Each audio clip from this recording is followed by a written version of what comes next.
तो आज कुछ आप बलपूर्वक जीवन में पाने जा रहे हैं। हालेलुया।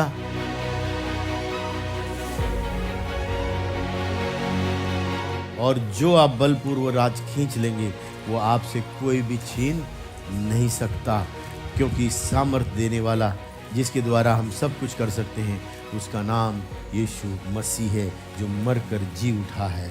आमेन। यूहन्ना 10:10 में लिखा है, चोर और किसी काम के लिए नहीं आता। वो किस लिए आता है? किस लिए? केवल चोरी करने, घात करने और नष्ट करने के लिए आता है।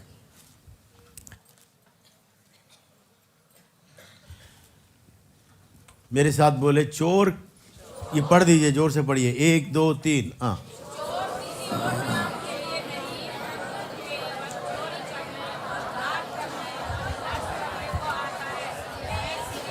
लेकिन प्रभु यीशु ने कहा, मैं इसलिए आया हूं क्या? केवल जीवन देने नहीं, केवल जीवन देने नहीं, बहुतायत। हमारे इस महीने का जो विषय है, टॉपिक है, वो क्या है? महान कटनी, बहुतायत। तो वो आरंभ से जो योजना वो बहुतायत की है परमेश्वर की। आप एक बहुतायत के विरासत, वसीयत के लिए उसने आपको बुलाकर खड़ा किया है। और वो कौन उसे प्राप्त करेगा? बलपूर्वक। ना मैं एक भी, मेरे जीवन के लिए, मेरे वचन के अंदर मेरे प्रभु ने अपने प्राणों को देकर, अपने लहू को बहाकर उसने मुझे अपनाया है और उसने मुझे अपने खेमे में ले लिया है। उसने अपने डेरे में मुझे ले लिया है, मुझे अपना संतान बनाया है। लिखा है कि यहाँ पर एक क्या बोलते हैं? रस्साकशी, टग ऑफ वार इंग्लिश में बोलते हैं। मत्ती 11:12। एक जोर लगता है, कुछ लोग उधर को खींच रहे हैं, कुछ लोग इधर को खींच रहे हैं। इस पृथ्वी पर परमेश्वर ने मनुष्य के रचने से पहले इसमें लिखा है, दिनों से अब तक स्वर्ग के राज्य में क्या है? क्या? बलपूर्वक। राज्य पर क्या होता है? जोर होता है। और कौन छीन लेता है? कौन अपना लेता है? वो जो उठता है, कहता मैं अपने बच्चों को तेरे हाथ में जाने नहीं दूंगा, मैं अपनी धार्मिकता को इधर उधर फिसलने नहीं दूंगा, मैं अपनी शुद्धता और पवित्रता को बनाए रखूंगा, कुछ भी कीमत मुझे चुकाना पड़े। लेकिन सुन, मैं अपने मेल मिलाप की अवस्थाओं को नहीं खोऊंगा, मेरे परिवार में एकता बनी रहेगी, मैं ईश्वरीय उस विधियों के नीचे, आज्ञाओं के नीचे आज्ञाकारिता में समर्पित होकर चलेंगे, मैं इधर उधर नहीं होऊंगा। आमेन। तेरे हाथ में इस दिन के अंत में कुछ भी नहीं रहेगा, क्योंकि मुझे जैवन से बढ़कर बनाया है। और रस्साकशी तो यहाँ लिखा है, लेकिन ये वो रस्साकशी हमारे लिए है नहीं, क्योंकि उसने सब कुछ हमें बना देकर हमें जैवन से बढ़कर बनाया है। थोड़ा मैं पीछे आपको ले जाना चाहता हूँ। यहाँ प्रभु यीशु ने कहा, चोर चोरी करने, नाश करने, घात करने को आया, लेकिन मैं किस लिए आया हूँ? प्रभु यीशु मसीह ने कहा वो किस लिए आए हैं? जीवन देने। यूहन्ना 10:10 में क्या लिखा है? जीवन देने और बहुतायत का जीवन देने के लिए वो आए हैं। हमको वो बहुतायत का, कितने विश्वास करते हैं कि वो हमें मिल चुका है? वो हमें, उसने बहुतायत का जीवन हमें दिया है। हमें उसी में तैरना है, हमें उसी में हम चलते हैं और उसी के हम अंगीकार करते हैं। हम हाय तौबा, हाय हाय वाले नहीं हैं। परमेश्वर ने हमारी हाय हाय को वाह वाह में कब से बदल दिया है? बहुत समय से बदल दिया है। जब से हमने उसको जाना, वो हमारे जीवन में एक्टिवेट हुआ। वो तो पहले ही गया था। उसने जब पहले मनुष्य को बनाया, आदम को, उत्पत्ति की लिखी पत्री, उस पुस्तक 2:16 और 17 लिखा है, यहोवा परमेश्वर ने आदम को यह आज्ञा दी कि तू वाटिका के सब वृक्ष का फल बिना खटके, परंतु भले या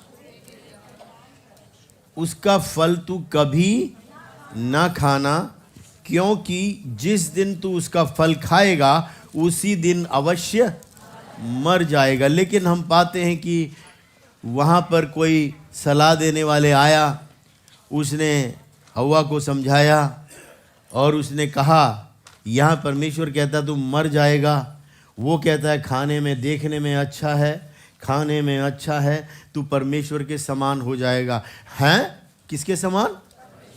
उत्पत्ति 1:26 में लिखा है हम मनुष्य को किसके समान बनाए? उत्पत्ति 1:26 में लिखा है हम मनुष्य को किसके समान?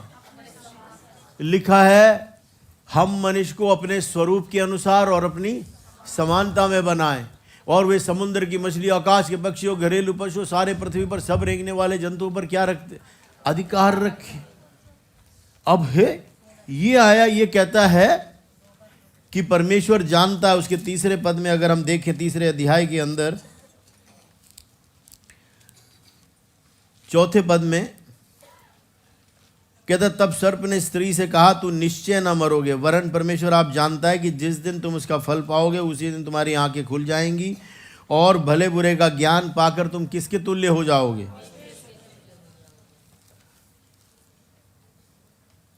कोई आके आपसे कह रहा है आप बिल्कुल अपने पिता के समान दिखते हो, सारे गांव के शहर के कहते, अरे तू तो अपने पापा के समान बोलता है, उसके जैसा दिखता है। और कोई आके कहता है तू इसका सेवन कर, मेरे साथ चल, तो तू अपने पिता के समान हो जाएगा। हैं? तो अजीब सी बात कौन सी लगी? जो पहले घटना घटी है, ये जो पीछे पड़ा है इसका, जो पहले वो घटना, ये अजीब सा लग रहा है। लेकिन उन्होंने वो लेकर खा लिया। जिस दिन वो लेकर खाया उस दिन वो अपने अनुभवों के प्रशिक्षण के वातावरण में आ गए। तब उन्होंने अनुभव किया। ये बोला था परमेश्वर ने कि तू जिस दिन खाएगा उस दिन मर जाएगा। तो ये गंभीर बात थी या हल्के लेने वाली बात थी? तो इसका मतलब इन्होंने कहीं हल्का लिया। ये हल्का लेने का विषय क्या था? जो पैदा हुआ और वो बढ़ रहा है इंच बाय इंच अनुभवों में दिन प्रतिदिन, वो तो सीखेगा। लेकिन आदम को तो परमेश्वर ने रचा था, उसको समझ में नहीं आई मृत्यु क्या होता है, क्योंकि उसके अंदर तो जीवन ईश्वरीय है, उसे पता ही नहीं। उसने वो विषय जिसको इंग्लिश को बोलते हैं दे टुक इट फॉर ग्रांटेड, उन्होंने उसको ऐसे ही ले लिया हल्के में। अपने पड़ोसी से कह दीजिए कि आत्मिक जीवन हल्के में मत लेना, ईश्वरत्व के भाग को हल्का मत जानना। आदम के रचे जाने से पहले उस वातावरण में बड़ा युद्ध चला, दो शासनों के बीच में। एक वो शासन जो अंधकार का है, वो इस पृथ्वी पर आकर अपने प्रभाव को रचना चाहता था। वो चाहता था कि इस पृथ्वी पर, क्यों, जब उसने पाप किया वो सारे अधिकार छोड़कर उसको काट कर इस पृथ्वी पर फेंका गया, लेकिन अधिकार नहीं मिला, उसके पास कुछ नहीं था। शरीर वालों के बीच में बिना शरीर के काट कर फेंका गया। यहां क्या करेगा कोई बता सकता है? कुछ नहीं, एक नॉन फंक्शनल। मछली डालो पानी में वो तो तैर जाए, लोहा डालो क्या है? लोहा मछली की तरह तैरने की सामर्थ्य को पाने के लिए लड़ रहा है। आप समझ रहे हैं? उसको कोई परमेश्वर ने कुछ हाथ में दिया नहीं, ना उसके पास कुछ है, लेकिन उसे यह पता है कि आदम ईश्वरीय समानता और स्वरूपता में, ये स्वरूपता क्या है? परमेश्वर की महिमा है। ये क्या है स्वरूपता? ये उसका तेज है, उसका स्वरूपता है, उसकी महिमा है। इसलिए हम पढ़ते हैं रोमियो की लिखी पत्री के अंदर, हम देखते हैं कि क्या हुआ, मनुष्य उसका महिमा से रहित हो गया। उसके 3 अध्याय में 13 और उसके 23 को पढ़ेंगे। उसमें लिखा है कि किसके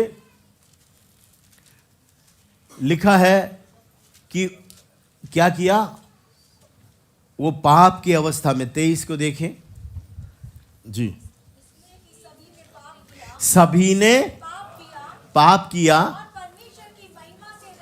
और परमेश्वर की महिमा से। तो ये छल, ये विष जो पाप का उनके भीतर आया, जो हमने 13 में देखा, उससे क्या किया? सब ने पाप किया। ये सब ने पाप कैसे किया?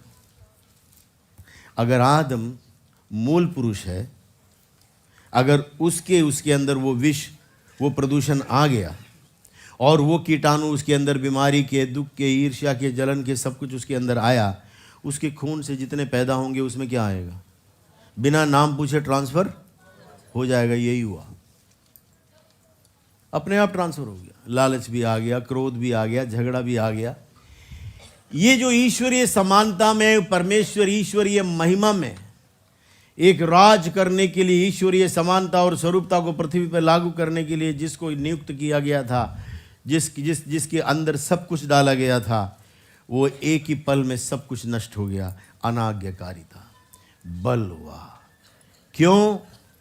ये मनुष्य स्वयं इच्छा की शक्ति और प्रभाव सर्वसृष्टि के स्वामी ने इस मनुष्य के अंदर, मानव में डालकर उसे रचा। इसलिए उसके पास आकर उत्पत्ति 2 के 16 में और 17 में बोला, सुन, तू इस पूरे बगीचे के, कोई बता सकता आम के कितने वैरायटी है? आम के कितने किस्म होंगे? आम हाँ? एक दिन अखबार में मैंने देखा कि उसकी एक नुमाइश लगी, आम की एग्जीबिशन, मैंगो। कई वर्ष पहले की बात है। 80 किस्म के। आप सोच कर देखो, ये रसीले पेड़ पर, डाल पर पके हुए आम 80 किस्म के पूरे इलाके में लगे हुए हैं। जब उधर से हवा चले तो आदम को कैसी सुगंध। अरे उन दक्षिण भारत के भागों में नाशपाती और पाइनएप्पल, उसके बगल से निकलो, हवा लगी, क्या कहने। पके हुए आम अगर घर में रखे हैं तो कैसा लगता है? आप सोचो कि बगीचों के बगीचे, बाग के बाग, लाखों पेड़ लगे हुए हैं। इधर से सेब की खुशबू, इधर से वो पाइनएप्पल की, उधर से ये सारे आकर लगते थे। और ये आके कहता है, क्या परमेश्वर ने तुम्हें इस पूरे बगीचे के दरख्त के फल खाने को मना किया है? है ना? उलझाने वाली विषय है। परमेश्वर ने जब कहा कि तू आज्ञाकारी रहना, उसका अर्थ था कि देख, इस पृथ्वी पर आशीष और श्राप दोनों है। इस पृथ्वी पर क्या है? आशीष और श्राप दोनों हैं। तो तू क्या करेगा? केवल क्या चुनेगा? केवल आशीष को ही, मैं आशीष भाई की बात नहीं कर रहा हूं, केवल आशीष ही को चुनना। लेकिन जब अनाज्ञाकारिता हुई तो वहां पर क्या विषय समझ में आया? बताइए, वहां क्या समझ में आया?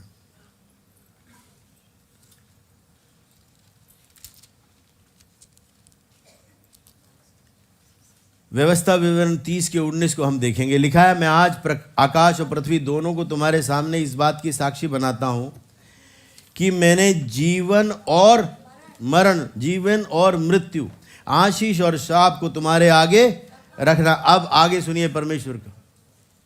ये नहीं कहा कि जो तुझे अच्छा लगे वो चुन लेना। क्या कहा? इसीलिए तो जीवन ही को क्या कर? हालेलुया।